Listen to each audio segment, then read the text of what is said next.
Okay जी। तो आज का जो हमारा सेशन है जी वो बेसिकली कल का जो सेशन था उसी की ही एक्सटेंशन है। कल हम सीख रहे थे कि जो प्राइस एक्शन है वो क्या होता है। प्राइस एक्शन को हम स्टडी कर रहे थे। तो प्राइस एक्शन में हमने जो तीन बुनियादी वेव्स होती हैं उनके बारे में सीखने की कोशिश की थी। तो जो तीन तरह की वेव्स होती हैं जी, पहली होती है बुलिश वेव,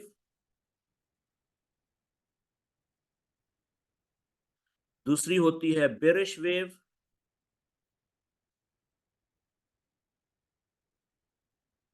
और तीसरी होती है साइडवेज वेव।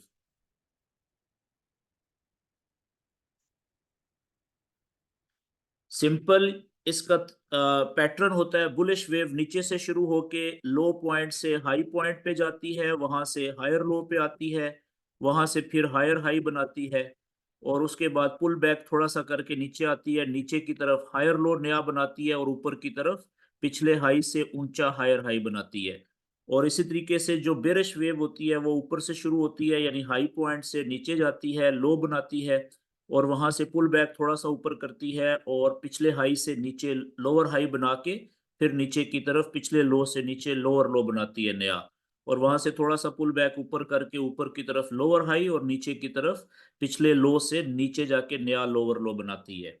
और इसी तरीके से जो साइडवेज वेव होती है वो नीचे से अगर लो पॉइंट से शुरू हुई है तो ऊपर जाके रुकती है हाई पे, जितना ऊपर जाती है उतना वापस नीचे आ जाती है, पिछले लो के सामने लो और पिछले हाई के सामने हाई बनाती है। तो ये तीन तरह की जो वेव्स थी वो हमने स्टडी की थी जी। तो हमने ये भी बात की थी कि 80% ऑलमोस्ट प्लस माइनस ज्यादातर जो कैंडल्स होती हैं वो इन्हीं तीन वेव्स को ही फॉलो करती हैं। ठीक है। तो आज इसी चीज को हम थोड़ा सा आगे बढ़ाएंगे और ये देखेंगे कि कौन सी वेव लाइव चार्ट के ऊपर इस वक्त चल रही है। हम हमें कैसे पता चलेगा कि इस वक्त हमारे लाइव चार्ट के ऊपर इन वेव्स में से कौन सी वेव चल रही है। कि हम ये जो वेव जिसे हम ट्रेंड भी कहते हैं, ये जो वेव्स हैं बेसिकली इनको हम ट्रेंड भी कहते हैं। अगर बुलिश वेव चल रही होती है तो इसका मतलब होता है कि ट्रेंड भी बुलिश है, ट्रेंड इज बुलिश, यानी बाय का ट्रेंड है। और अगर वेव जो है वो बेरिश चल रही होगी इसका मतलब होता है कि ट्रेंड इज बेरिश, यानी सेल का ट्रेंड चल रहा है, सेल का मौसम चल रहा है। ज्यादातर लोग जिनको ये नॉलेज आता है वो सेल की ट्रेड लेने में इंटरेस्टेड हैं। और अगर साइडवेज है तो साइडवेज वेव में अगर छोटी वेव है तो कोई भी ट्रेड नहीं ली जाती, अगर बड़ी वेव है स्विंग बड़ा है तो उसमें नीचे से ऊपर जाते हुए बाय और ऊपर से नीचे जाते हुए सेल। तो मेजर ट्रेंड दो ही है, एक बुलिश और दूसरा बेरिश। साइडवेज ट्रेंड जो होता है वो ट्रेंड तो है लेकिन छोटा ट्रेंड होता है, ये बड़ा नहीं होता। बड़े दो ट्रेंड है, बुलिश और बेरिश। तो सबसे पहले तो आपको ये पता होना चाहिए कि हमें कैसे पता चलेगा कि इस वक्त वेव कौन सी चल रही है। तो याद रखें, मैं इन तीनों वेव्स में से कोई भी वेव चल रही हो तो आपने सबसे पहले ये देखना आपने इंतजार करना होता है कि जहां से भी कैंडल शुरू हुई है कम से कम कैंडल्स दो लो पॉइंट्स बना लें। ठीक है। अभी देखें यहां से वेव शुरू हुई थी कैंडल्स, तो ये पहला लो पॉइंट हो गया, ये पहला हाई पॉइंट हो गया। ठीक है। कम से कम आपको दो हाई पॉइंट्स बनने का वेट करना होता है और दो लो पॉइंट्स के बनने का वेट करना होता है, फिर आपको पता चलना शुरू होगा कि ये वेव कौन सी चल रही है। अभी नहीं पता चलेगा। ठीक है। अब मिसाल के तौर पे यहां से कैंडल वापस आती है नीचे, फर्ज करें यहां पे रुकती है, इस जगह पे कहीं पे यहां पे रुकती है, और यहां से ऊपर जाती है। ठीक है। और यहां पे जाके ऊपर जाके रुकती है इधर, और अभी जो कैंडल है फर्ज करें वो यहां पे चल रही है, इस जगह पे ये लाइव कैंडल है। तो अब देखें कि माजी में दो लो पॉइंट्स बन चुके हैं और दो हाई पॉइंट्स बन चुके हैं। याद रखें कि हम जब चार्ट के ऊपर वेव को ढूंढेंगे कि अभी कौन सी वेव चल रही है, तो वेव का हमें उस वक्त तक पता नहीं चल सकता जब तक कम से कम दो हाई पॉइंट और दो लो पॉइंट ना बन जाएं। यानी कैंडल्स जो है वो, उसको हमने वेट करना होता है कि वो कम से कम दो लो पॉइंट्स और दो हाई पॉइंट्स बना ले, तब हमें वेव का पता चलेगा कि अभी वेव कौन सी चल रही है। तो अब देखें कि ये पहला जो पॉइंट था नीचे की तरफ, आप देखें दो लो पॉइंट बन चुके हैं, ये पहला और ये दूसरा, और ऊपर की तरफ दो हाई पॉइंट्स बन चुके हैं, पहला और दूसरा। तो अब हमें वेव का पता चल सकता है कि कौन सी वेव शुरू हो चुकी है। कैसे पता चलेगा ये कि कौन सी वेव शुरू हो चुकी है? आप देखें कि पहला लो पॉइंट है, तो पिछले लो पॉइंट से ऊपर जो है वो बना है दूसरा लो पॉइंट। तो हमें पता है कि अगर लो पॉइंट पहले लो से ऊपर बनेगा दूसरा, तो वो हायर लो कहलाएगा, पिछले लो से हायर दूसरा लो, इसको हम हायर लो कहेंगे। ठीक है। और इसी तरीके से आप देखें कि अगर ऊपर की तरफ पहले हाई से ऊपर दूसरा हाई बनाए, तो इसको हम क्या कहेंगे? पिछले हाई से भी ऊंचा हाई, यानी हायर हाई कहेंगे इसको। तो ये पैटर्न कौन सी वेव का है कि जिसमें नीचे हायर लो बनता है और ऊपर हायर हाई बनता है? ये है बुलिश वेव का। ठीक है, तो हमें पता चल जाएगा एक बात। और दूसरी बात ये है कि जब दो हाई और दो लो पॉइंट बन जाएं, तो फिर हमने क्या करना होता है कि एक सीधी लाइन लेनी होती है। एक सीधी लाइन से पहले वाला जो हाई पॉइंट है उसको अगले वाला जो दूसरे वाला हाई पॉइंट है उसके साथ कनेक्ट करते हुए उस सीधी लाइन को सीधे हाथ की तरफ थोड़ा सा लंबा खींचना होता है, जैसे मैंने ये लाइन खींची है। मैंने ये सीधी लाइन का क्या किया कि पहले पॉइंट से शुरू की टच करते हुए, और जो दूसरा हाई पॉइंट था उसको टच करते हुए सीधे आगे राइट साइड पे मैंने आगे की तरफ गुजार दी ऐसे, क्योंकि जिस तरफ कैंडल्स ने अभी मूव करना है ऐसे किया। और इसी तरीके से मैंने एक और सीधी लाइन से नीचे वाला जो पहला लो पॉइंट था उसको दूसरे वाले लो पॉइंट से कनेक्ट करके और सीधा मैंने राइट साइड पे इस लाइन को लंबा खींच दिया आगे थोड़ा सा। क्यों? क्योंकि ये राइट साइड पे मैंने लाइनें लंबी क्यों खींची हैं? क्योंकि इस इधर कैंडल ने अभी मूव करना है। ठीक है, लेफ्ट हैंड साइड पे तो मूव हो चुकी है ना, राइट हैंड साइड के ऊपर इन्होंने अभी मूव करना है। अब याद रखें कि ये जो मैंने लाइनें खींची है ना, ये ऊपर वाली और नीचे वाली, ये नीचे वाली जो लाइन है या ये ऊपर वाली जो लाइन है, इन ये दोनों लाइनें ट्रेंड लाइंस कहलाती हैं। ट्रेंड लाइन ऊपर वाली भी और नीचे वाली भी, इन लाइनों को हम क्या कहेंगे? जो ये मैंने पिंक लाइनें खींची है इनको हम कहते हैं ट्रेंड लाइन। जो ऊपर वाली है ट्रेंड लाइन, उसको हम ऊपर वाली या अपर ट्रेंड लाइन कहेंगे। जो नीचे वाली है उसको हम नीचे वाली या लोअर ट्रेंड लाइन कहेंगे। तो ये दोनों ट्रेंड लाइंस होती हैं। ठीक है, याद रखें कि जब दो हाई पॉइंट और दो लो पॉइंट बन जाते हैं वेव के, तो फिर हम एक ट्रेंड लाइन से नीचे वाले दोनों लो पॉइंट्स को कनेक्ट करके और थोड़ा सा लाइन को आगे लंबा खींचते हैं, और एक ट्रेंड लाइन से हम पहले हाई पॉइंट को दूसरे हाई पॉइंट से टच करके और सीधा राइट साइड पे लाइन को थोड़ा सा लंबा खींच देते हैं। जब हम दो लो और दो हाई पॉइंट्स को, कम से कम दो से ज्यादा भी हो सकते हैं, मिसाल के तौर पे अगर तीन हाई पॉइंट्स हैं तीन लो पॉइंट्स हैं तो वो अच्छी बात है, चार हाई पॉइंट्स हैं चार लो पॉइंट्स हैं बहुत अच्छी बात है, लेकिन कम से कम ट्रेंड लाइन ड्रा करने के लिए, खींचने के लिए हमें दो हाई पॉइंट्स और दो लो पॉइंट्स का होना जरूरी होता है, तब जाके हमारी ट्रेंड लाइन वैलिड होती है। ये बात क्लियर हो गई जी। अच्छा, दूसरी बात, अच्छा ट्रेंड लाइन को शॉर्ट में टीएल भी कहा जाता है फॉरेक्स की जुबान में। टीएल जहां पे भी होगा इसका मतलब होगा ट्रेंड लाइन। याद रखें कि जब हम वेव के ऊपर वाले कम से कम दो या दो से ज्यादा हाई पॉइंट्स और इसी तरीके से नीचे वाले दो या दो से ज्यादा लो पॉइंट्स को ट्रेंड लाइन से कनेक्ट कर देते हैं, तो फिर ये जो रास्ता होता है दोनों लाइनों के बीच में, इस रास्ते को हम चैनल कहते हैं। इसको हम क्या कहेंगे अब? ऐसा रास्ता कि जिसके दो लो पॉइंट्स कम से कम या दो से ज्यादा लो पॉइंट्स नीचे की तरफ एक ट्रेंड लाइन से कनेक्टेड हूं, और इसी तरीके से दो या दो से ज्यादा हाई पॉइंट्स ऊपर वाले वो एक ट्रेंड लाइन से कनेक्टेड हूं। उस पूरे रास्ते को यहां से लेके यहां तक शुरू से लेके आखिर तक, इस रास्ते को हम क्या कहेंगे जी? चैनल।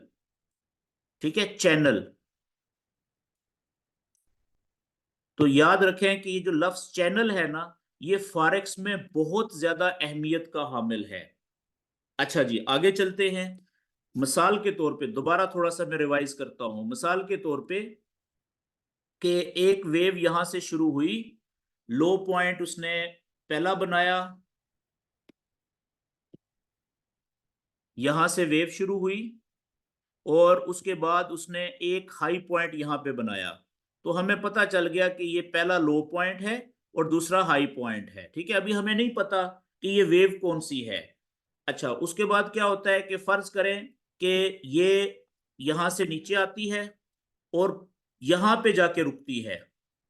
ठीक है जी, अब नीचे दो लो पॉइंट हो गए और ऊपर जाती है यहां से वेव, तो फर्ज करें यहां पे जाके रुक जाती है। और इस वक्त जो कैंडल चल रही है लाइव, फर्ज करें वो यहां पे चल रही है, ये इस जगह के ऊपर। तो अब देखें कि यहां पे दो लो पॉइंट्स भी बन चुके हैं और दो हाई पॉइंट्स भी बन चुके हैं। तो हम क्या करेंगे? हमें नहीं पता कि ये वेव कौन सी चल रही है। वेव को जानने के लिए सबसे पहले हम इंतजार हमने किया कि दो लो पॉइंट्स बन जाएं और दो कम से कम हाई पॉइंट्स बन जाएं। उसके बाद हम क्या करेंगे कि एक ट्रेंड लाइन से हम दोनों हाई पॉइंट्स को सीधा पहले हाई पॉइंट को दूसरे हाई पॉइंट से कनेक्ट करते हुए ट्रेंड लाइन में राइट साइड पे आगे की तरफ फालतू खींच दूंगा। और इसी तरीके से उसी ट्रेंड लाइन से पहले लो पॉइंट को दूसरे लो पॉइंट से कनेक्ट करके सीधा उस लाइन को आगे की तरफ गुजार दूंगा। ये देखें। ठीक है जी, तो अब क्या हुआ? ये एक चैनल बन गया है। ये यहां से लेके यहां तक ये मेरा एक चैनल बन गया है। चैनल बन गया है, शक्ल उसकी कुछ भी हो। तो जब चैनल बन जाता है ना, यानी कि कम से कम दो हाई पॉइंट्स और कम से कम दो लो पॉइंट्स को आप ट्रेंड लाइन से कनेक्ट कर देते हैं, तो फिर आपको ट्रेंड का पता चल जाता है कि इस वक्त ट्रेंड कौन सा चल रहा है। होता क्या है, अब गौर से समझिएगा इस बात को, कि ये जो ऊपर वाली ट्रेंड लाइन है ना, ये वाली, ये ऊपर वाली जो ट्रेंड लाइन है, ट्रेंड लाइन, ये रेजिस्टेंस का किरदार अदा करती है जी। रेजिस्टेंस का किरदार अदा करती है, यानी कि ये रेजिस्टेंस का लेवल है, रेजिस्टेंस लेवल। लेकिन टेढ़ आया देखें, ऊपर से नीचे आ रहा है। और इसी तरीके से जो नीचे वाली ट्रेंड लाइन है ये वाली, तो ये नीचे वाली जो ट्रेंड लाइन है, ये स्पोर्ट के लेवल का किरदार अदा कर रही है, स्पोर्ट्स लेवल का किरदार अदा कर रही है। फर्क क्या है कि ये लाइन तिरछी है, टेढ़ी है। देखें, इधर ऊपर है और आगे जू जू आगे जा रही है तो नीचे जाती जा रही है। दोनों लाइनें टेढ़ी हैं। ठीक है जी। तो इससे पहले जो हमने सपोर्ट एंड रेजिस्टेंस के लेवल पढ़े हैं वो सीधे लेवल थे, हॉरिजॉन्टल लेवल, इस तरीके से। अब ये जो ट्रेंड लाइंस हैं, ये भी सपोर्ट और रेजिस्टेंस का लेवल का ही किरदार अदा करती हैं, लेकिन ये टेढ़ी होती हैं, ये सीधी नहीं होती। ठीक है, ज्यादातर केसेस में। अच्छा, अब आप देखें कि हमें पता चल गया, जब हमने ये चैनल की लाइनें ड्रॉ की, तो हमें पता चल गया कि यहां से कैंडल शुरू हुई थी, फर्ज करें ये लो पॉइंट था। ठीक है, तो ये ऊपर बना हाई पॉइंट, और हाई से वापस जब आई तो अगला जो ये पॉइंट बना है, ये वाला लोअर साइड पे लो पॉइंट, अब देखें ये पिछले लो से बिल्कुल सामने है, तो इसको आप क्या कहेंगे? पिछले लो के सामने आप लो ही कहेंगे ना। इसको आप हायर लो तो कह नहीं सकते। हायर लो तो तब होता कि ये यहाँ पे कहीं पे ऊपर होता, पिछले लो पॉइंट से थोड़ा सा भी ऊपर होता, तो हम इसको हायर लो कहते। तो अब ये लो पॉइंट ही कह सकते हैं आप इसको। ठीक है। अच्छा, लोअर लो भी नहीं कह सकते क्योंकि पिछले लो से ये थोड़ा सा नीचे होता तो आप लोअर लो कहते। इसी तरीके से ऊपर वाला पहला हाई पॉइंट और दूसरे पॉइंट को क्या कहेंगे आप? हाई तो नहीं है, ये लेवल में भी नहीं है, बराबर में भी नहीं है पिछले हाई के। अगर हाई के बराबर होता तो हम हाई कहते, तो ये तो हाई भी नहीं है, उससे भी नीचे है। तो पिछले हाई से जो नीचे होता है हाई पॉइंट, उसको हम क्या कहते हैं? उसको हम कहते हैं लोअर हाई, पिछले हाई से नीचे। ठीक है, तो इससे क्या पता चला कि ये नीचे से वेव जो है पिछले लो पॉइंट के सामने आके रुकी है, लो बनाया है, और ऊपर जाते हुए पिछले हाई से नीचे जाके रुकी है। तो बिल्कुल इसी पैटर्न को अगर आप आगे चलाएं तो हम ये कह सकते हैं कि जब ये कैंडल यहां पे नीचे पहुंचेगी तो चांसेस हैं कि पिछले लो पॉइंट के सामने ही नया लो बनाएगी। ठीक है, और जब यहां से ऊपर उठेगी तो पिछले लोअर हाई से नीचे ये ट्रेंड लाइन इसको रेजिस्टेंस का किरदार अदा करेगी और ऊपर जाने से रोकने की कोशिश करेगी। तो ज्यादा चांसेस हैं कि यहां पे भी पिछले लोअर हाई से नीचे नया लोअर हाई यहां पे बन जाए, और फिर यहां से वापस कैंडल नीचे की तरफ से आएगी, और चांसेस हैं कि यहाँ पे ये नीचे वाली जो सपोर्ट की लाइन है ये बिल्कुल उसी तरीके से जैसे पहले मुख्तलिफ यहाँ पे जब पॉइंट्स पे लो पॉइंट के सामने रुकी थी, यहाँ पे भी नया ये लो पॉइंट के सामने ही रुकेगी। ठीक है, तो आप देखें कि हमें ये जो ट्रेंड लाइंस हमने खींची थी ऊपर वाली और नीचे वाली, वो हमें मुस्तकबल के बारे में भी हम मतलब जानने की कोशिश कर रहे हैं, या हिंट दे रही है वो कि अगला लो पॉइंट और अगला हाई पॉइंट कहां पे हो सकता है कैंडल्स का। अब एक बात ज़हन में रखें कि ये जरूरी नहीं होता कि जब मिसाल के तौर पे आपने दो हाई पॉइंट्स और दो लो पॉइंट्स को कनेक्ट कर लिया है तो आपने ये लाइनें ट्रेंड लाइन आगे खींच ली, ये जरूरी नहीं है कि जब यहां से ये वापस कैंडल इधर आएगी तो यहां पे ही रुकेगी। लो पॉइंट पे हो सकता है कि यहां से इस दफा ये ट्रेंड लाइन को तोड़ के नीचे चली जाए, चांसेस है ना, यहां से नीचे भी जा सकती है। और ये भी चांसेस हैं कि यहां से लो पॉइंट्स के सामने से वापस ऊपर की तरफ चली जाए। इसी तरीके से जब यहां पे ऊपर पहुंचेगी तो यहां पे भी दो ऑप्शंस होंगे, एक कि इसको चैनल ट्रेंड लाइन को तोड़ के ऊपर चली जाए, दूसरा ऑप्शन के वापस नीचे की तरफ आ जाए। तो हर पॉइंट के ऊपर जब भी कैंडल्स ट्रेंड लाइन को टकराती है, ऊपर वाली को या नीचे वाली को, तो कैंडल्स के पास दो ऑप्शंस होते हैं, या तो ट्रेंड लाइन को तोड़ के निकल जाए ऊपर, आगे चली जाए ट्रेंड लाइन को तोड़ के, पहला ऑप्शन। दूसरा ऑप्शन क्या होता है, वहां से वापस पलट जाए। यानी जिस तरह से सपोर्ट और रेजिस्टेंस का लेवल होता है, अगर ऊपर से कैंडल आ रही है तो सपोर्ट का लेवल को जब टकराएगी तो दो ही ऑप्शंस होंगे कैंडल्स के पास, पहला वापस ऊपर चली जाए, दूसरा उसको सपोर्ट के लेवल को तोड़ के ब्रेक करके नीचे चली जाए। ठीक हो गया जी।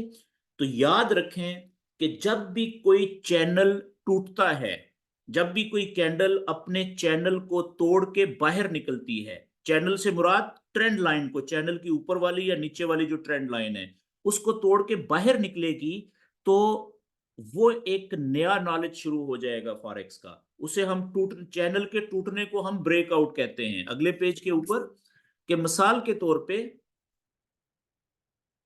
कुछ इस तरीके से वेव चली थी। ठीक है, ये वेव चली, अब देखें ये एक हाई पॉइंट, एक लो पॉइंट, दूसरा हाई पॉइंट, दूसरा लो पॉइंट। तो आपने क्या किया कि वेट किया, दो हाई पॉइंट बन गए, एक सीधी ट्रेंड लाइन को आपने गुजारा दोनों हाई पॉइंट्स को टच करके आगे राइट साइड के ऊपर। इसी तरीके से नीचे वाले दो लो पॉइंट्स को आपने टच किया, पहला लो पॉइंट दूसरा लो पॉइंट, ठीक है, और राइट साइड पे आपने थोड़ा सा फालतू खींच दिया इसको। तो अब आप देखें कि ये कैंडल यहां से ऊपर जा रही है, जब ये कैंडल्स यहां पे पहुंचेगी ऊपर, इस पॉइंट के ऊपर दो ऑप्शंस होंगे।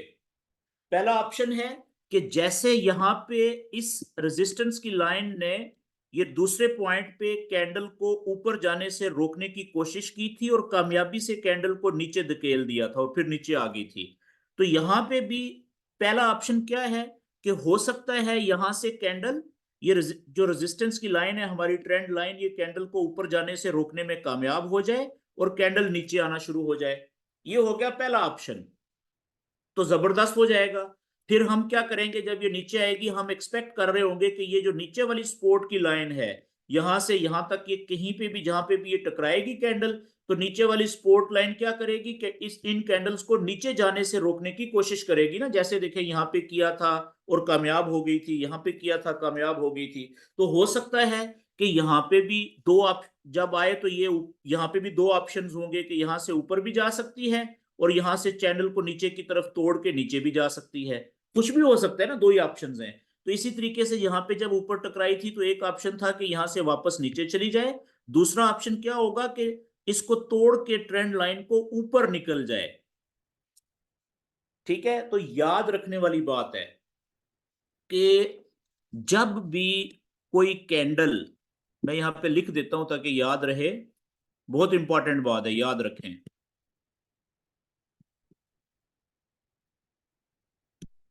जब भी कोई कैंडल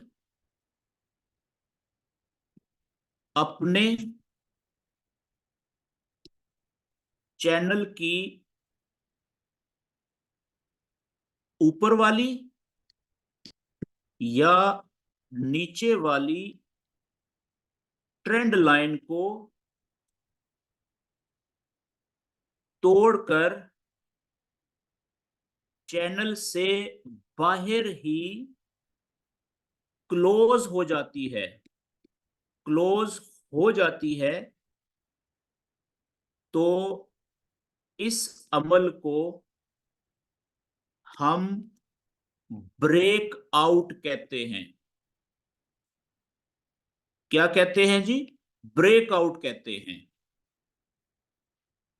ठीक है जी, लेकिन शर्त क्या है कि जिस कैंडल ने चैनल को तोड़ा है, मिसाल के तौर पे यहां से कैंडल बाहर आई थी चैनल को तोड़ के नीचे की तरफ, तो चैनल को तोड़ के आई तो है, अब ये कैंडल बाहर ही, चैनल के बाहर ही क्लोज भी होनी चाहिए, तब ये ब्रेकआउट होगा। लेकिन अगर ऐसा हो कि चैनल से बाहर तो जाए कैंडल, तोड़ के बाहर जाए, 15 मिनट की कैंडल है या 30 मिनट की है या 1 घंटे की है या 4 घंटे की है, कैंडल बाहर तो गई थी, लेकिन जब क्लोज हुई तो वो वापस अंदर आके क्लोज हो गई, तो ये ब्रेकआउट नहीं होगा, ये ब्रेकआउट हुआ है। समझ गया ना कि कैंडल का क्लोज होना चैनल के बाहर ज्यादा इंपॉर्टेंट होता है। असल लफ्ज ये क्लोज होना है कि चैनल से बाहर ही क्लोज भी हो, तो तब ब्रेकआउट होता है। और याद रखें कि जब कोई ब्रेकआउट होता है ना, तो ब्रेकआउट दो तरह के होते हैं। जब भी कोई चैनल टूटे और कैंडल चैनल के बाहर क्लोज भी हो जाए तो क्या होगा? ब्रेकआउट। तो याद रखने वाली बात है कि ब्रेकआउट दो तरह के होते हैं। पहली किस्म ब्रेकआउट की होती है रियल ब्रेकआउट,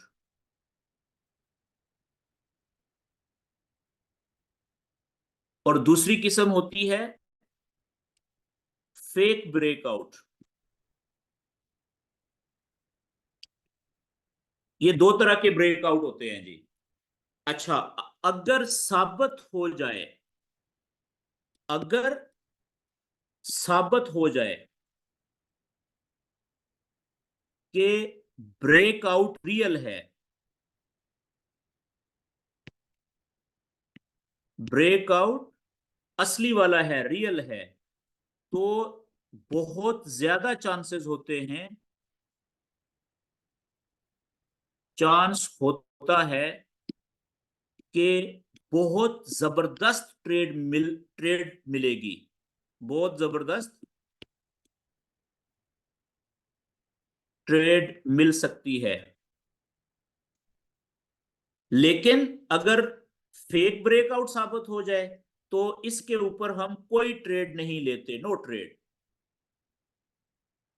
फेक ब्रेकआउट के ऊपर हम ट्रेड लेते ही नहीं है बिल्कुल भी। मेरी बात समझ गए? तो जो ट्रेडर होता है ना, जिसके पास ये नॉलेज होता है चैनल बनाने का, वेव को आइडेंटिफाई करने का, वो आप यूं समझ लें कि चैनल बनाने के बाद अपने चार्ट के ऊपर, मसले के ऊपर बैठ के ना, तो वो दुआ कर रहा होता है, या अल्लाह ये चैनल टूटे, यानी ब्रेकआउट हो, और या अल्लाह ये ब्रेकआउट जो है वो रियल साबित हो जाए कि असली वाला ब्रेकआउट है। रियल का मतलब होता है असली। ठीक है, तो उसकी फिर दिल की, यूं समझ ले, अगर वो रियल साबित हो जाए तो एक लिहाज से तकरीबन 80-90% चांस होता है कि उसकी अल्लाह पाक ने दुआ सुन ली है, क्योंकि रियल ब्रेकआउट के ऊपर उसको बड़ी आइडियल ट्रेड लेने का मौका मिल सकता है।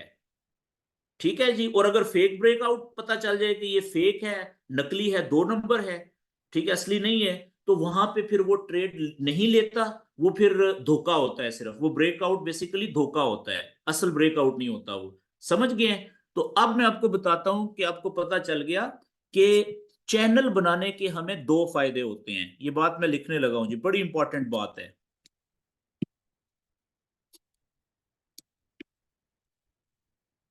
चैनल बनाने के 2 फायदे होते हैं, याद रखें। अच्छा, जब मैं लिखता हूं ना याद रखें, इसका मतलब होता है something is very important to remember, याद रखने वाली बात है ये। हमें चैनल बनाने के 2 फायदे होते हैं।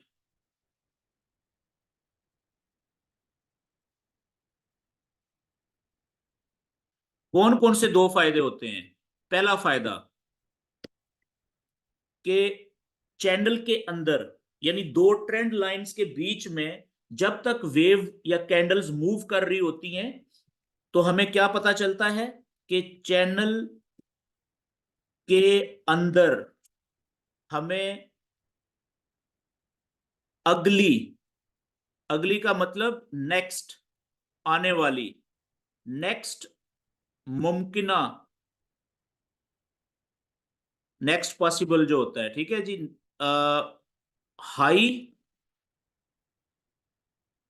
हाइज और लोज, हाई पॉइंट और लो पॉइंट कहां पे बनेंगे, हाइज और लोज का अंदाजा हो जाता है कि अगले लो पॉइंट और हाई पॉइंट कहां पे बनेंगे, पिछलों को देखते हुए। जैसे देखें यहां पे, ये पिछली स्लाइड पे अगर आप आए, कि मिसाल के तौर पे ये आपने एक चैनल बनाया था, ठीक है, और ये ऊपर देखें, ये 2 हाई पॉइंट बने थे, 2 लो पॉइंट बने थे, तो ये ट्रेंड लाइन आपने आगे गुजारी थी, नीचे ये वाली। तो आपको पता चल गया अगर यहां से कैंडल नीचे आई है, तो आप सोच समझ गए हैं कि चांसेस हैं कि यहां पे आके कहीं पे ये रुकेगी, ये इसका अगला लो पॉइंट होगा। अगर यहां से कैंडल ऊपर जाती है, तो आपको पता है कि ऊपर वाली जो ट्रेंड लाइन है वो लाजम इसको रोकने की कोशिश करेगी, तो चांसेस हैं कि इसका अगला नेक्स्ट हाई पॉइंट यहाँ पे कहीं पे होगा। इससे पता चल जाता है, ठीक है जी, कि अगले लोज और हाइज कहां पे बनेंगे, ठीक है। अगर वो ब्रेकआउट हो जाएगा यहां से, तो वो अगली बात है, दूसरा फायदा है फिर। तो एक तो ये फायदा हो गया कि हमें चैनल के अंदर अगली नेक्स्ट मुमकिना हाइज और लोज पॉइंट्स बनने का अंदाजा हो जाता है कि अगले पॉइंट्स कहां पे बनेंगे, समझ गए। और दूसरा फायदा क्या होता है? दूसरा फायदा ये होता है जो मैं बता चुका हूं, हमें चैनल के टूटने की, चैनल के टूटने यानी ब्रेक आउट, चैनल के टूटने की एग्जैक्ट जगह मालूम हो जाती है, एग्जैक्ट जगह का पता चल जाता है कि चैनल कहां पे टूटा है, कि चैनल कहां पर टूटा है। ये बिल्कुल ऐसे ही है कि बाज औकात आपको एक धमाके की आवाज आती है, बहुत बड़ा ब्लास्ट होता है, बैंग होता है, ठीक है, आप अपने घर पे हैं तो आवाज तो आप सुनते हैं, लेकिन क्योंकि आप अपने कमरे में होते हैं, कमरा बंद होता है, आपको सिर्फ आवाज ही आती है। आप कहते हैं यार कहीं पे बहुत बड़ा कोई बर्स्ट हुआ है, कोई धमाका हुआ है, आवाज आई है, लेकिन क्योंकि आपने देखा तो नहीं है ना उस जगह को, तो आपको अंदाजा नहीं होता कि एग्जैक्ट किस जगह पे वो धमाका हुआ है। जब आपने फॉरेक्स की जुबान में ये चैनल बनाया होता है ना चार्ट के ऊपर, तो जिस जगह पे ब्रेकआउट का मतलब धमाका ही होता है, समझ लें, ब्रेकआउट होता है तो आपको एग्जैक्ट जगह पता चल जाती है कि यहां पे कैंडल ने देखें नीचे वाली ट्रेंड लाइन या ऊपर वाली ट्रेंड लाइन को क्रॉस किया है, तोड़ा है, और फिर ऊपर ही उधर ही क्लोज भी हो गई है, तो तब ब्रेकआउट होगा। तो एग्जैक्ट जगह का आपको पिन पॉइंट पता चल जाता है कि ब्रेकआउट किस जगह पे हुआ है। अच्छा, अब ये जगह का मालूम होना क्यों जरूरी होता है, एग्जैक्ट जगह का, ब्रेकआउट की जगह का? अगर एग्जैक्ट ब्रेकआउट की जगह का आपको पता चलेगा, तभी तो आप ये पता चला सकेंगे कि ये ब्रेकआउट असली है या नकली है। अगर असली है तो उसके ऊपर आप फिर बहुत अच्छी ट्रेड ले सकते हैं, वो आगे हम बात करते हैं। यहां तक बात क्लियर होगी? बीच में कुछ जो दोस्त हैं वो क्वेश्चन करना चाह रहे हैं, भाइयों गुजारिश ये है कि क्वेश्चन आप लिखें पेपर के ऊपर, जब मेरा सेशन मैं क्लोज करूंगा तो एंड पे मेरा एक लंबा 10-15 मिनट का क्वेश्चन आंसर सेशन होता है। आप अपना क्वेश्चन वहां पे कीजिएगा। बीच में हो सकता है कि थोड़ा सा आगे चल के आपका क्वेश्चन वैसे ही क्लियर हो जाए, तो फिर वो टाइम जाया होता है। ओके जी। तो मैंने बताया कि हमें चैनल बनाने के दो फायदे होते हैं। पहला फायदा ये होता है कि हमें चैनल के अंदर अगर कैंडल्स चलती रहेंगी तो अगले लोज और हाई पॉइंट कहाँ पे बन सकते हैं, मुमकिना तौर पर उन पॉइंट्स का अंदाजा हो जाता है। और दूसरा फायदा ये होता है कि जहां से चैनल ब्रेक आउट होगा, टूटेगा, तो एग्जैक्ट जिस जगह पे कैंडल चैनल को तोड़ के ऊपर या नीचे की तरफ जाती है, हमें उस पॉइंट का पता चल जाता है कि इस जगह पे ब्रेकआउट हुआ है, चैनल यहां पे टूटा है। ठीक है। अब आगे देखते हैं कि रियल ब्रेकआउट कौन सा होता है और फेक ब्रेकआउट कौन सा होता है। ठीक है। उसके बाद फिर हम चले जाते हैं लाइव चार्ट के ऊपर, थोड़ी सी चार्ट के ऊपर प्रैक्टिस भी करेंगे आज के सेशन में। अच्छा जी, मैं एक यहां पे क्या करता हूं कि दो एक जैसे चैनल बनाने लगा हूं जी आपके सामने। चले मैं सीधा चैनल बना लेता हूं। एक चैनल मैंने ये बनाया सीधा, बिल्कुल वैसा ही एक चैनल में और बनाता हूं। ठीक है, ये हॉरिजेंटल चैनल्स हैं, सपोर्ट और रेजिस्टेंस लेवल वाले जो सीधे होते हैं वो है। अच्छा, अब आप देखें दोनों एक जैसे चैनल्स हैं, और इनमें मैं क्या करता हूं कि यहां पे फर्ज करें कि एक ही तरह की ये कैंडल नीचे आई, पहले यहां पे टकराई, ये पहला हाई पॉइंट था, ये लो पॉइंट बना। फिर ये ऊपर टकराई, यहाँ पे दूसरा हाई पॉइंट बना, फिर ये नीचे आके टकराई, ये दूसरा लो पॉइंट बना। तो हमने चैनल की ऊपर वाली और नीचे वाली ट्रेंड लाइन खींच ली, चैनल बन गया। अब देखें यहां से फर्ज करें कि ये कैंडल ऊपर जाती है इधर, तो इस जगह के ऊपर अब दो ऑप्शन है ना। कैंडल हो सकता है यहां से वापस नीचे आ जाए, ये रेजिस्टेंस की लाइन जो ट्रेंड लाइन है ये इसको ऊपर जाने से रोकने में कामयाब हो जाए।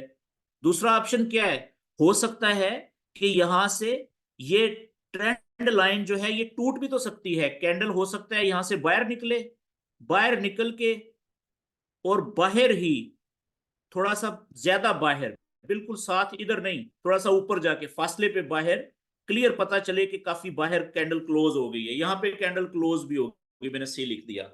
जब कोई भी चैनल टूटे ऊपर की तरफ या नीचे की तरफ, और वो कैंडल चैनल के बाहर क्लियरली बाहर थोड़ा फासले पे क्लोज भी हो जाए, तो इसे हम क्या कहते हैं, हम कहते हैं जी ब्रेकआउट हो गया।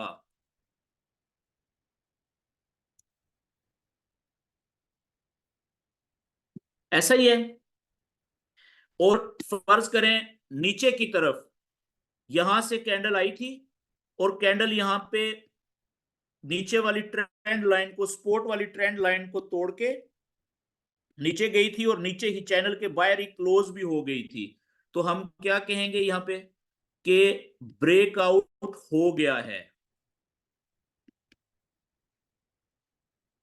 या ऊपर की तरफ से ब्रेकआउट हो सकता है या नीचे की तरफ से ब्रेकआउट हो सकता है। याद रखें, अगर ऊपर की तरफ से ब्रेकआउट होगा, कैंडल बाहर ऊपर की तरफ निकलेगी, तो इस ब्रेकआउट को हम कहेंगे बुलिश ब्रेकआउट। जो ब्रेकआउट ऊपर की तरफ होता है ना, ऊपर वाली ट्रेंड लाइन टूटती है, तो उस ब्रेकआउट को हम क्या कहते हैं जी, बुलिश ब्रेकआउट। Bullish breakout. और जो ब्रेकआउट नीचे की तरफ होता है, उस ब्रेकआउट को हम क्या कहेंगे, बेरिश ब्रेकआउट। बेरिश ब्रेकआउट हो गया है। क्लियर होगी ये बात, सिंपल है, हम पहले बात कर चुके हैं डिटेल में। अच्छा, अब यहां से आगे जो कैंडल्स की ब्रेकआउट करने के बाद अगली मूवमेंट होगी ना, वो आपने नोट करनी है दोनों चैनल्स के ऊपर। ठीक है जी। यहां पे मैं आगे भी बनाता हूं जी, सेम के यहां से कैंडल आई थी नीचे, ये लो पॉइंट था, यहां से ऊपर गई थी, फिर यहां से नीचे आई थी। और पहले मैं ऊपर वाला ब्रेकआउट बताता हूं, बुलिश। यहां पे ऊपर गई थी इधर, और यहां से ऊपर से दूसरे चैनल में भी क्या हुआ था कि एक कैंडल बाहर निकली थी, और बाहर ही क्लोज भी हो गई थी। तो यहां पे भी देखें बुलिश ब्रेकआउट हो गया है।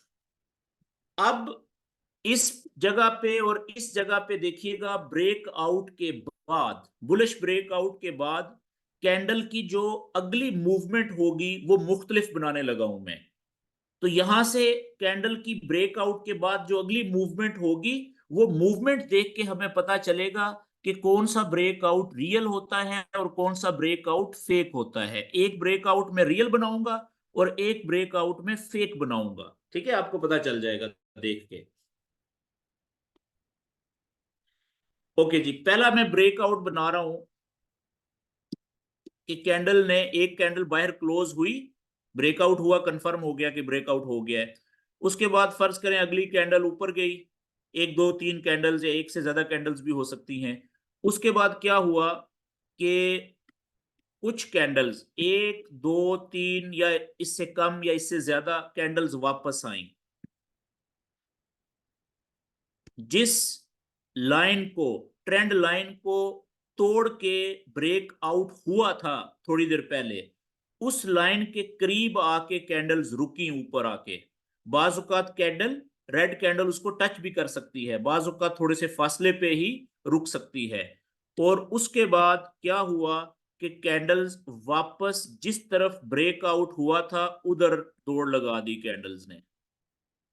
ये लें जी, एक चैनल के ऊपर जो बुलिश ब्रेकआउट हुआ, मैंने दिखाया कि ब्रेकआउट के बाद कुछ कैंडल्स मजीद ऊपर गई, इक्का दुक्का कैंडल्स, और वहां से फिर कुछ कैंडल्स, एक दो कैंडल्स या तीन कैंडल्स या ज्यादा कैंडल्स वापस आई नीचे।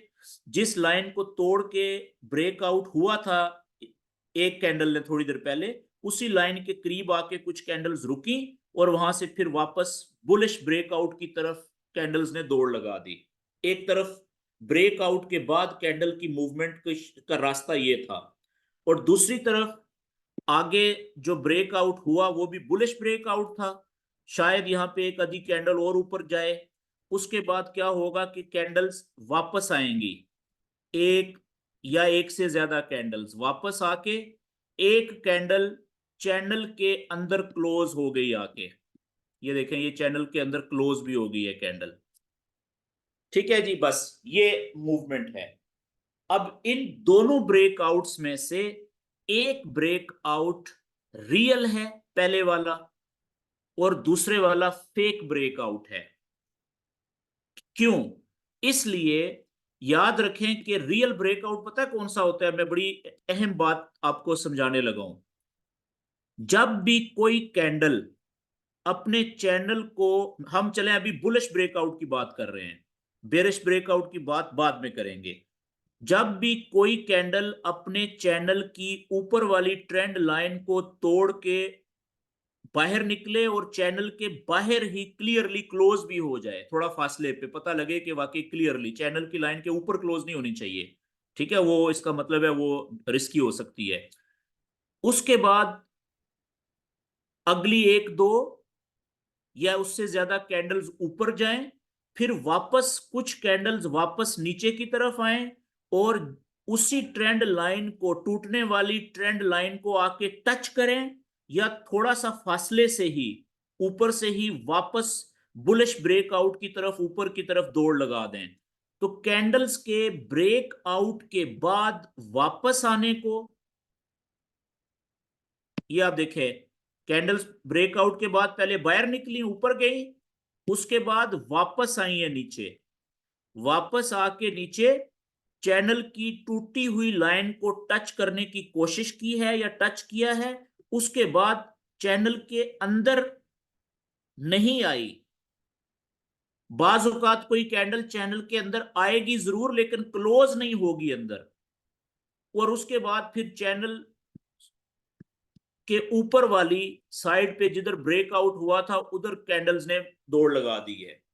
तो इस अमल को, ब्रेकआउट के बाद कैंडल्स के वापस आने को और चैनल की लाइन के करीब आके उसको टच करने को या टच करने की कोशिश को, हम कहते हैं रीटेस्टिंग। रीटेस्टिंग, री का मतलब होता है दोबारा, टेस्टिंग का मतलब होता है आकर टच करना। रीटेस्टिंग का मतलब ये होता है दोबारा आकर टच करना। कैंडल्स ने ब्रेकआउट किया, वापस आई, टूटी हुई कैंडल को टच करने की कोशिश की या उसके साथ हैंडशेक करने की, टाटा बाय बाय करने की कोशिश की और फिर वापस ब्रेकआउट की सिमत में दौड़ लगा दी, तो इस अमल को कहते हैं रीटेस्टिंग करना। इसमें कोई भी कैंडल चैनल के अंदर आके क्लोज नहीं होगी, ये फर्क है। तो ऐसा ब्रेकआउट जिसमें ब्रेकआउट के बाद कैंडल्स वापस आके टूटी हुई ट्रेंड लाइन को टच करने की कोशिश करके या टच करके वापस ऊपर की तरफ दौड़ लगा दें, इस अमल को हम रीटेस्टिंग कहते हैं। इस अमल को हम क्या कहते हैं? रीटेस्टिंग कहते हैं। और जिस ब्रेकआउट में, यहां पे मैं लिख देता हूं, जिस ब्रेकआउट में रीटेस्टिंग हो जाए, रीटेस्टिंग हो जाए, वो रियल ब्रेकआउट होता है जी।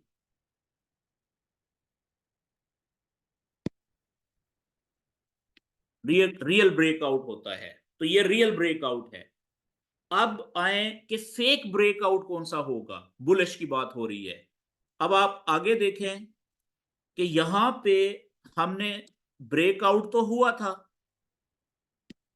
ये देखें ये कैंडल ने ऊपर बुलिश ब्रेकआउट हुआ था, यहां पे ब्रेकआउट हो गया था जी, हुआ, और बुलिश ही ब्रेकआउट था ऊपर की तरफ, कैंडल्स ऊपर भी गई थी यहां तक, फिर कैंडल्स वापस भी आई थी। तो जब यहां पे पहुंची ना, तो होना क्या चाहिए था कि यहां पे कैंडल्स रुकती, इस टूटी हुई लाइन को टच करने की कोशिश करती, यहां पे आके रुकती, और हो सकता है कोई कैंडल नीचे भी आती, लेकिन चैनल के अंदर कैंडल को क्लोज नहीं होना चाहिए था। यहां पे देखें एक कैंडल क्लोज हो गई है चैनल के अंदर, और यहां से फिर वापस कैंडल ऊपर भी कोई नहीं गई। तो इसका मतलब है कि यहां पे जो दूसरा ब्रेकआउट है, इसमें कैंडल्स ब्रेकआउट के बाद ऊपर तो गई, वापस भी आई, लेकिन वापस मिलने के बाद, इस टूटी हुई लाइन को टच करने के बाद वापस ऊपर की तरफ नहीं गई, यानी कि यहां पे अंदर आके क्लोज हो गई। तो यहां पर रीटेस्टिंग का अमल मुकम्मल नहीं हुआ।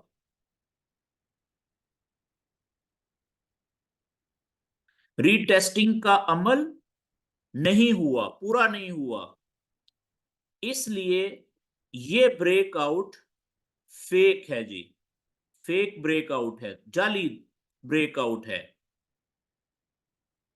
क्लियर हो गया जी? अच्छा, नीचे की तरफ अगर बेरिश ब्रेकआउट होता, ये देखें ब्रेकआउट हुआ, कुछ कैंडल्स नीचे गई इक्का दुक्का, फिर वहां से कुछ कैंडल्स वापस आई, यहां पे रुकी, ठीक है, बाज औकात काफी देर यहाँ पे कैंडल्स रुकी रहेंगी इस लाइन के ऊपर या नजदीक। उसके बाद यहां से क्या हुआ कि कैंडल्स ने नीचे की तरफ दौड़ लगा दी। तो आप देखें कि यहाँ पे ब्रेकआउट के बाद कैंडल्स वापस आई, टच करने की कोशिश की टूटी हुई लाइन को, और वापस नीचे की तरफ दौड़ लगा दी। तो यहाँ पे रीटेस्टिंग हो गई है, रीटेस्टिंग डन। तो ये ब्रेकआउट कौन सा है? रियल ब्रेकआउट, रियल ब्रेकआउट है। और इधर दूसरी तरफ हम बनाते हैं, नीचे की तरफ ब्रेकआउट हुआ था, बाहर क्लोज भी हुई, ब्रेकआउट हुआ,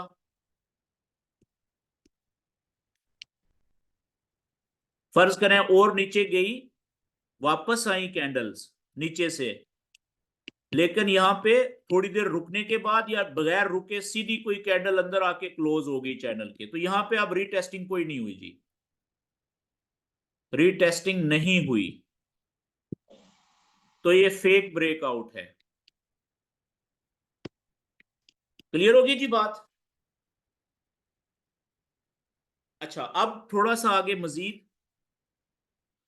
अच्छा, ब्रेकआउट जो होता है ना, सॉरी रीटेस्टिंग जो होती है, वो जरूरी नहीं होता कि जैसे यहां से अब कैंडल बाहर निकली, ये बाहर क्लोज भी हुई तो ब्रेकआउट हो गया।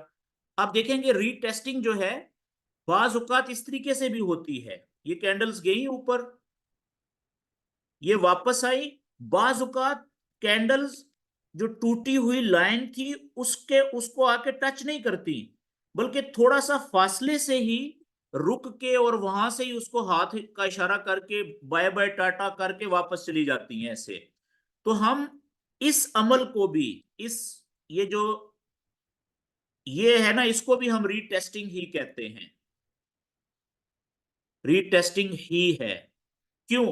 ब्रेकआउट हुआ, कैंडल ऊपर गई, वापस आई तो है ना मिलने के लिए, बेशक आके टच नहीं किया लेकिन वापस आने की कोशिश तो की है ना, और फिर ऊपर जोर लगा दिया है, तो ये भी रीटेस्टिंग ही है, ये भी रियल ब्रेकआउट है, रियल ब्रेकआउट है। अच्छा, अब एक बात रह गई है इसमें कि हम ब्रेकआउट के ऊपर अगर साबित हो जाए कि रियल है, तो हमें ट्रेड कहां से लेनी होती है, ये आखिरी बात बता के, बल्कि नहीं ये लंबा हो जाएगा जी, टाइम ज्यादा लग जाएगा, हमने थोड़ी सी प्रैक्टिस भी करनी है। अब ये जो ब्रेकआउट अगर रियल साबित हो जाए, इस पे ट्रेड कहां से लेते हैं और कब कब लेते हैं, किस जगह से लेते हैं, ये अगले सेशन में हम करेंगे। अभी हम थोड़ा सा ये चैनल बनाने की प्रैक्टिस कर लेते हैं रियल चार्ट पे, और वहां पे देखते हैं कि ब्रेकआउट कहां पे हुआ। ठीक है, वो हम थोड़ा सा प्रैक्टिस कर लेते हैं जल्दी से। ओके जी, कोई भी लाइव चार्ट आप ओपन कर लें, चार्ट कोई भी हो, ठीक है, इस नॉलेज को आप इक्वली अप्लाई कर सकते हैं किसी भी चार्ट के ऊपर। अब आप देखें, मैं चले इस पे तो मैंने नॉलेज अप्लाई किया हुआ है, मैं कोई फ्रेश चार्ट ओपन करता हूं, लाइक मैंने अपनी,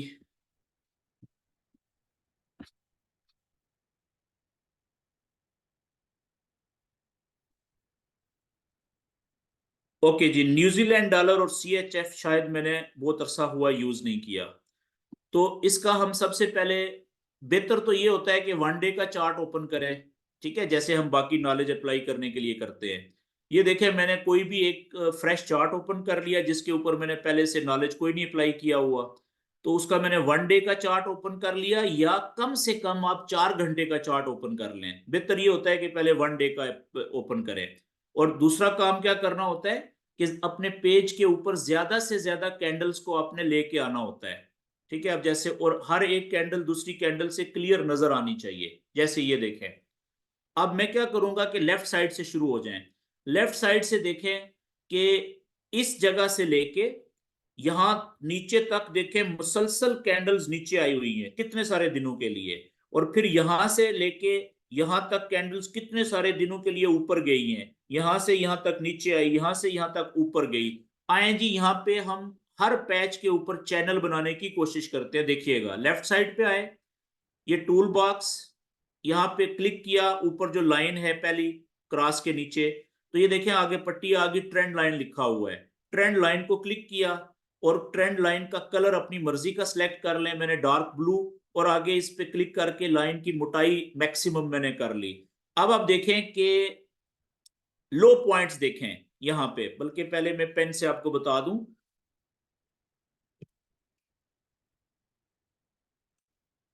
यहाँ पे आप देखें कि ये पहला हाई पॉइंट है जी, ये एक हाई पॉइंट है, उसके बाद ये हाई पॉइंट है, ये हाई पॉइंट है, फिर शायद ये हाई पॉइंट है, ठीक है।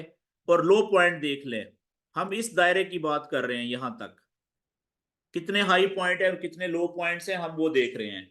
पहला लो पॉइंट ये बन रहा है यहाँ पे बड़ा, दूसरा लो पॉइंट ये है, तीसरा लो पॉइंट ये है, चौथा लो पॉइंट शायद ये है, और पांचवा ये है, और छठा ये है, ठीक है जी। ये बड़े इस दायरे के अंदर लो पॉइंट्स हैं और हाई पॉइंट्स हैं। अब आप देखिएगा कि मैं क्या करूंगा, मैं इन सारे हाई पॉइंट्स में से ज्यादातर को एक सीधी ट्रेंड लाइन से कनेक्ट करने की कोशिश करूंगा, और सारे लो पॉइंट्स में से ज्यादातर को मैं एक सीधी लाइन से टच करने की कोशिश करूंगा। ठीक हो गया। अब मैं ये ड्राइंग क्लियर कर देता हूं ताकि क्लियर नजर आए हर किसी को। और अब हम ले लेते हैं अपनी ट्रेंड लाइन, वापस आके यहाँ पे ये ट्रेंड लाइन सिलेक्ट की, कलर मैंने सिलेक्ट कर लिया है, मोटाई सिलेक्ट कर ली है, ऊपर। अब आप देखें कि इस पहले पीक पॉइंट से अगर मैं लाइन को खींचता हूं, ये ट्रेंड लाइन सीधी ही रहती है, जिधर भी लेके जाएंगे ना रहेगी सीधी। तो अगर मैं पहले हाई पॉइंट को टच करके और बाकी हाई पॉइंट्स को ज्यादातर को कनेक्ट करने की कोशिश करता हूं यहां पे ऐसे, तो ये तो बीच में देखें ये वाला हाई पॉइंट भी ऊपर रह गया, ये वाला भी हाई पॉइंट ऊपर रह गया, ये वाला भी ऊपर रह गया, ये वाला भी ऊपर रह गया। इसका मतलब है कि ये पहले हाई पॉइंट को मुझे छोड़ना पड़ेगा, ठीक है ना। उसकी वजह से मुझे बहुत सारे हाई पॉइंट जो है वो टच ही नहीं हो रहे थे।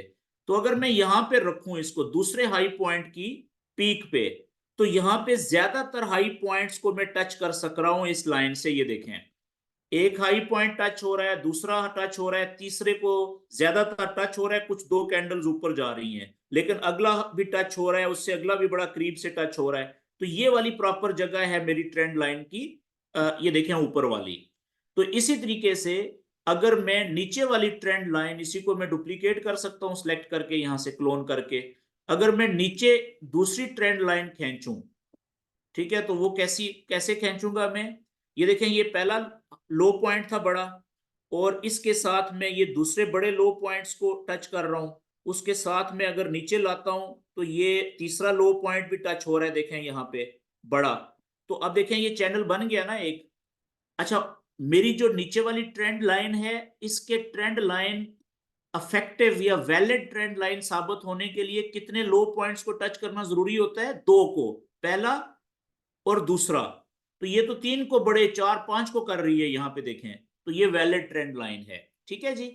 अच्छा, अब ऊपर वाली भी कितने हाई पॉइंट्स को टच करना जरूरी था? कम से कम दो को, पहले को दूसरे को, वो तो यहां तक ही हो गई थी। इसके अलावा ये फालतू को भी टच कर रही है, तो ये बहुत वैलिड ट्रेंड लाइन है। अब आप देखें कि इसी को, ये वन डे का चार्ट है, ठीक है, ये अब हमने चैनल बनाया, ये कौन सा चैनल है, कौन सी वेव चल रही है इसमें। अब आप देखें कि बड़ी क्लियर कट यहां से वेव चली हुई है। इस जगह से शुरू करें, हम लिखते हैं पॉइंट्स को। ये देखें, ये हाई पॉइंट है जी सारा, ये वाला, यहां से वेव शुरू हुई, और ये पहला था, ये लो पॉइंट यहां पे आई, यहां से फिर इसने पुल बैक किया, थोड़ा सा ये पुल बैक किया है, ऊपर गई पिछले हाई से नीचे, ये कौन सा है, लोअर हाई। फिर यहां से लंबी छलांग लगाई नीचे, पिछला लो यहां था, उससे अगला लो इसने इससे नीचे बनाया, तो इस पॉइंट को आप क्या कहेंगे? लोअर लो, पिछले लो से नीचे। यहां से इसने ऊपर पुल बैक किया, और यहां पे ये मैक्सिमम। तो ये पॉइंट भी देखें, पिछले लोअर हाई से तो नीचे है ना, तो ये नया लोअर हाई बन गया यहाँ पे। यहां से इसने छलांग लगाई, पहले यहां पे आई, तो ये देखें पिछले लोअर लो से नीचे ही है थोड़ा सा, तो ये नया लोअर लो बनाया। पुल बैक किया, ये इसका हाई पॉइंट बना, इस लोअर हाई से नीचे है, ये लोअर हाई बना, ठीक है। तो यहां से छलांग लगाई नीचे, और ये यहां पे जाके इसने इस जगह पे ये सारा, इस लोअर लो से भी नीचे जाके नया लोअर लो बनाया है।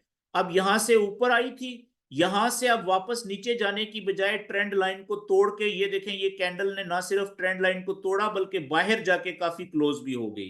तो यहाँ पे बुलिश ब्रेकआउट हो गया इस जगह पे। तो अब देखें कि जब तक वेव इस चैनल के अंदर चल रही थी, तो वेव चल रही थी, हमें पता चल गया कि लो हाइज कहाँ पे बने, ये बेरिश वेव है। तो बेरिश वेव में आपको पता है कि ट्रेड कहां से ली जाती है? लोअर हाई से नीचे जाते हुए सेल की ट्रेड ली जाती है।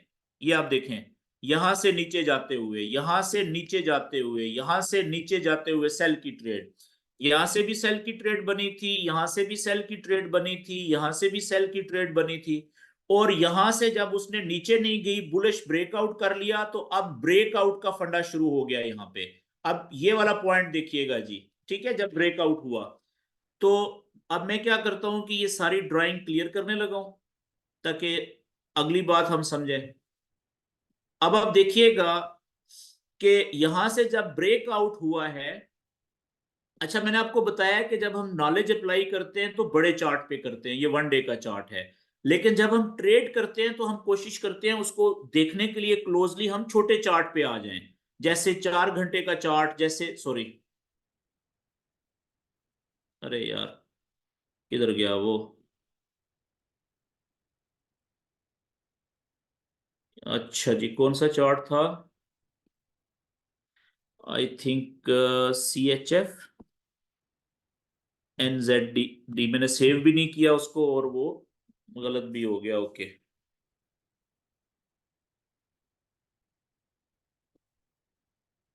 बाज़ औक़ात आप जल्दी में होते हैं ना, तो जल्दी में फिर गलत भी हो जाता है, जैसे मैंने वो सारा सेव भी नहीं किया और वो जाया भी हो गया। ओके जी, वन डे पे आए। नहीं, ये चार्ट नहीं था, चले हम यहाँ पे वही वही नॉलेज दोबारा अप्लाई करते हैं। अब आप देखें कि यहां से ये वनडे का चार्ट है, ये लाइव कैंडल चल रही है, ठीक है। और आप पीछे ये वाला चैनल देखें, वन डे का कितना बड़ा यहां से लेके कितने दिनों तक बुलिश चैनल चलता रहा है, ठीक है। यहां से लेके इस जगह से ये लो पॉइंट है पहला, ठीक है, ये वाला, ये दूसरा लो पॉइंट है, तीसरा, चौथा, पांचवा, छठा, सातवां, आठवां। देखिए कितने, ये तो मुझे लगता है कई महीनों तक की बुलिश ट्रेंड चला है। यहाँ पे बनाते हैं जी जल्दी से चैनल। ये कोई और पेयर हमने ओपन कर लिया है, पेयर कोई भी हो, नॉलेज आप हर जगह पे अप्लाई कर सकते हैं। ये देखिए मैंने पहला लो पॉइंट लिया ट्रेंड लाइन से, दूसरे को टच किया, तीसरे को किया, चौथे को किया, और यहाँ पे अब मुझे ज्यादा लो पॉइंट्स को टच करने के लिए कुछ लो पॉइंट्स को छोड़ना भी पड़ेगा, ऊपर की तरफ या नीचे की तरफ। तो वो आप जब प्रैक्टिस करेंगे तो आपको आइडिया होगा, ठीक है। ये देखें, ये मैंने यहाँ पे किया, और ये लें जी,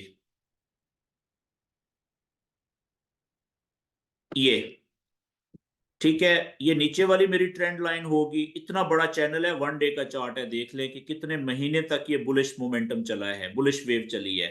अब ऊपर वाले में मैक्सिमम लो पॉइंट्स को टच करने की कोशिश करूंगा, उसमें से कुछ मैं छोड़ दूंगा। जो ये लें जी, ये मेरा हो गया। ये पहला मैं हाई पॉइंट यहां से लिया था, ठीक है, और दूसरा हाई पॉइंट ये, और ये लें जी, यहाँ पे दो से ज्यादा ही टच हो रहे हैं, तो बस ये मैक्सिमम इतने हो सकते हैं। तो आगे मैं आपको बताऊंगा कि यहाँ पे हम एक और ट्रेंड लाइन भी खींच सकते हैं, ठीक है, वो तीसरी भी ऊपर आ जाएगी, दो चैनल बन जाएंगे, वो हम बाद में देखेंगे। अब देखें, ये मैं इसको पहले सेव कर लेता हूँ जी इधर, ताकि ये फटा ना पड़ जाए। CHF NZD और P कर लेते हैं जी प्रैक्टिस। ओके जी, ये देखिए वन डे का चार्ट है, बुलिश वेव है। कब से? 31/1/2023 को ये वेव शुरू हुई थी, और कब ये नीचे ब्रेकआउट हुआ है, ठीक है, और कब तक चला है ये देखें यहाँ पे, 21/9, कितने महीने चला है देख लें आप।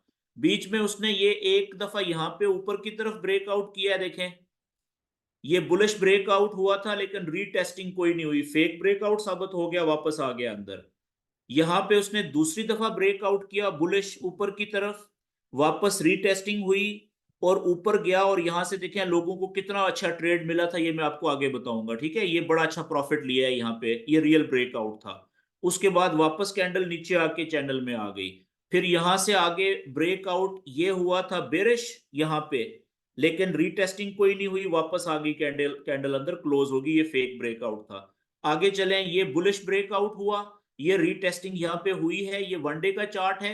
1 2 3 4 5 दिन तक ये कैंडल प्रॉफिट में रही है, यहाँ पे अच्छा प्रॉफिट लिया लोगों ने। ये क्योंकि वनडे की कैंडल है, जब हम 1 घंटे या 4 घंटे पे आएंगे आपको पता चलेगा ये अच्छा खासा प्रॉफिट मिला है यहाँ पे। फिर वापस आ गया, और यहाँ पे देखें ये बेरिश ब्रेकआउट हुआ है जी इस जगह पे, ठीक है। अब हम देखते हैं जिस जिस जगह पे ब्रेकआउट हुए थे बुलिश या बेरिश, छोटे टाइम फ्रेम पे जाके 4 घंटे या 1 घंटे के ऊपर जाके, ये लें जी मैं 1 घंटे पे जाता हूं, तो इसको हम उधर देखते हैं।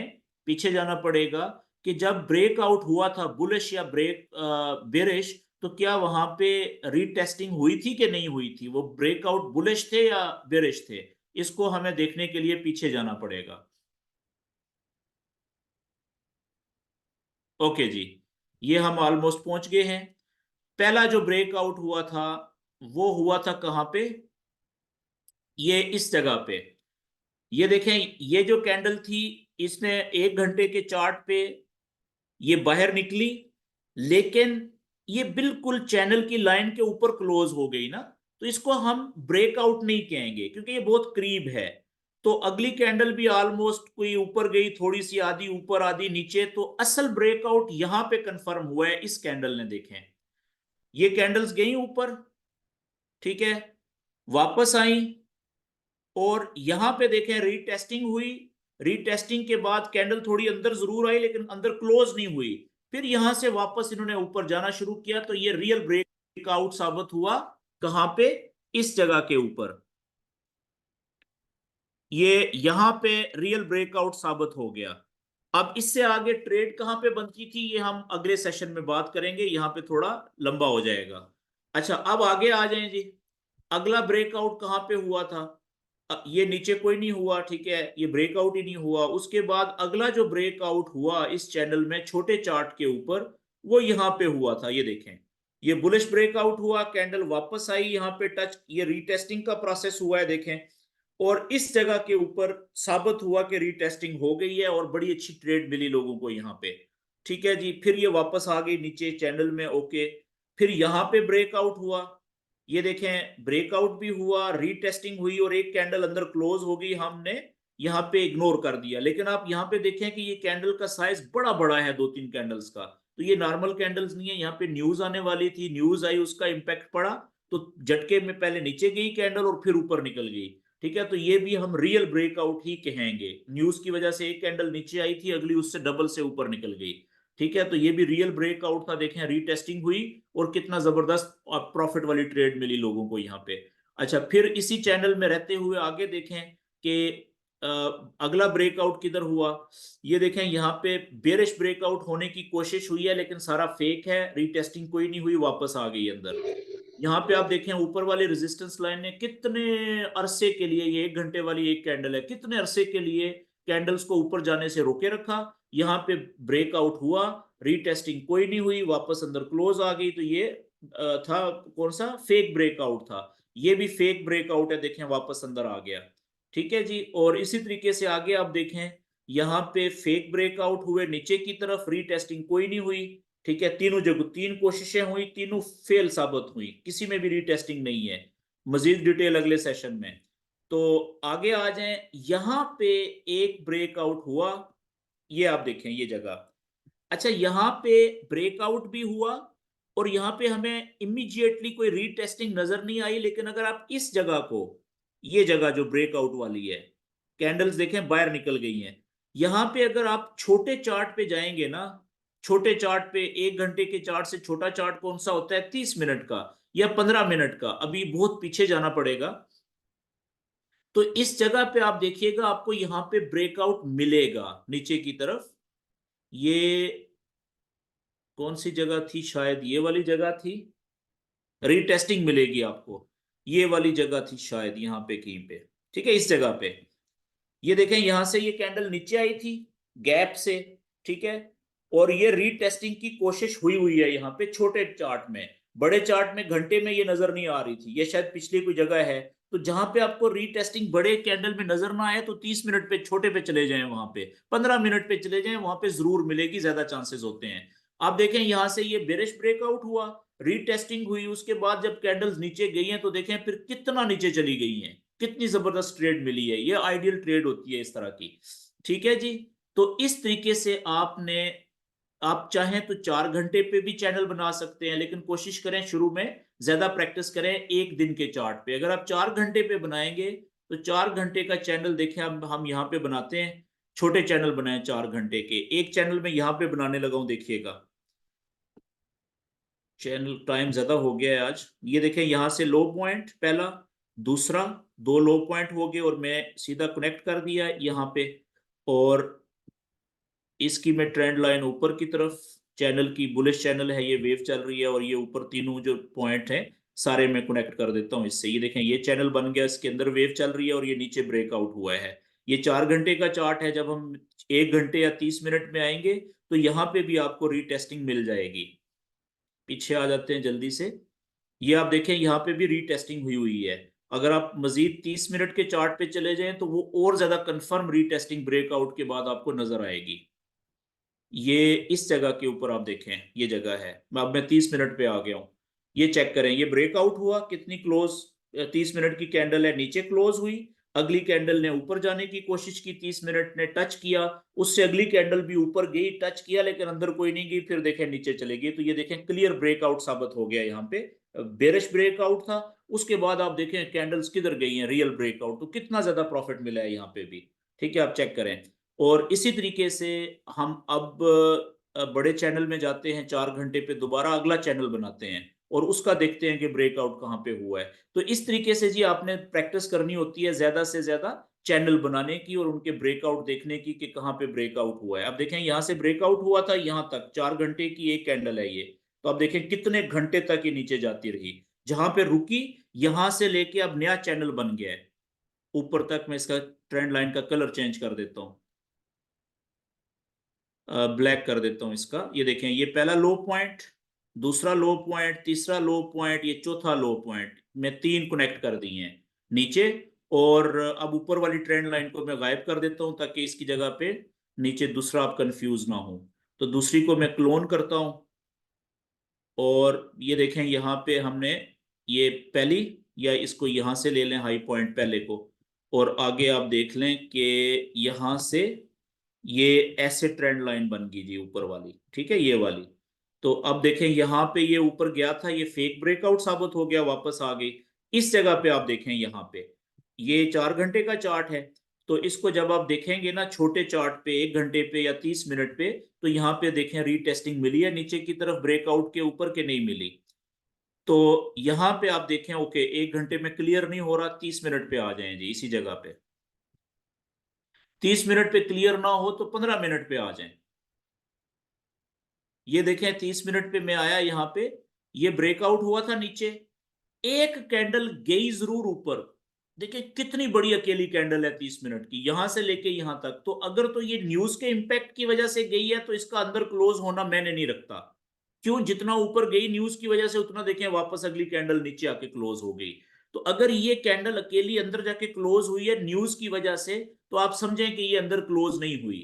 मेरी बात समझ गए? ये अगले सेशन में डिटेल में हम बात करेंगे। तो इसको भी हम नॉर्मल ही लेंगे क्योंकि ये बहुत बड़ी कैंडल है, ऊपर गई वापस आ गई, पहले नीचे आई थी बहुत ज्यादा एकदम 30 मिनट में, फिर ऊपर गई, ठीक है ना, और फिर यहाँ पे ये क्लोज भी हो गई नीचे आते हुए। तो शायद न्यूज की वजह से इतनी बड़ी कैंडल थी, नॉर्मल कैंडल नहीं है।